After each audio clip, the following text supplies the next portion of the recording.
শাকিব খান বনাম দেব মেগাস্টার নিয়ে বিতর্ক। বন্ধুরা, নতুন করে আবারও শুরু হয়েছে তর্ক। কে আসল মেগাস্টার, বাংলাদেশের শাকিব খান নাকি ভারতের দেব?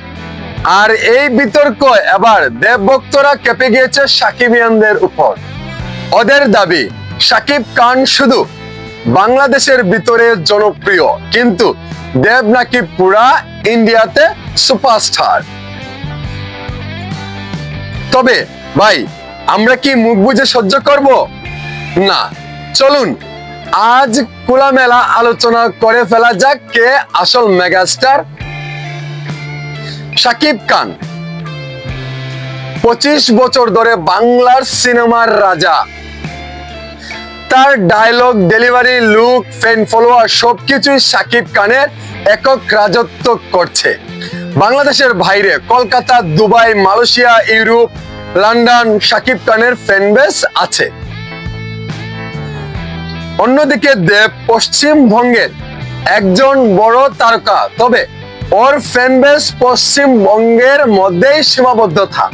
ইন্টারন্যাশনাল রিচ দক্ষিণ এশিয়া শাকিব খান গ্রহণযোগ্যতা অনেক বেশি। হিট সিনেমা ও ইন্টারন্যাশনাল দখল শাকিব খান।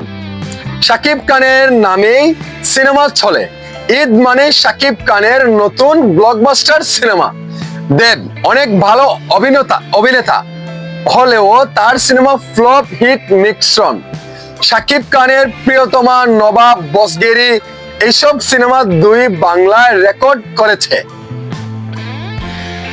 কেন দেব ভক্তরা কেঁপে গিয়েছে। সম্প্রতি অনেকেই শাকিব খানকে ভারতের মেগাস্টার বলছে।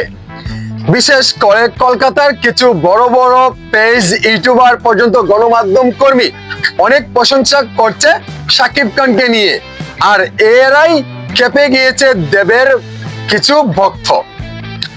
তারা বলছে শাকিব তো বাংলাদেশের, ভারতের মেগাস্টার কিভাবে হয়? শাকিব খান বাংলাদেশের মেগাস্টার, কিন্তু মেগাস্টার ভারতের কিভাবে হয় এটা আপনারা বলেন। কিন্তু ভাই, এখন আর সীমাবদ্ধতা দিয়ে স্টারডম আটকে রাখা যায় না। স্টারডম এখন গ্লোবালে জিনিস, আর শাকিব খান সেটা প্রমাণিত করে দিয়েছে বারবার। শেষ কথা আমি বলি আপনাদেরকে, তবে বন্ধুরা, আজকের প্রশ্ন, কে আমাদের আসল মেগাস্টার, শাকিব খান নাকি দেব? কমেন্টে আপনার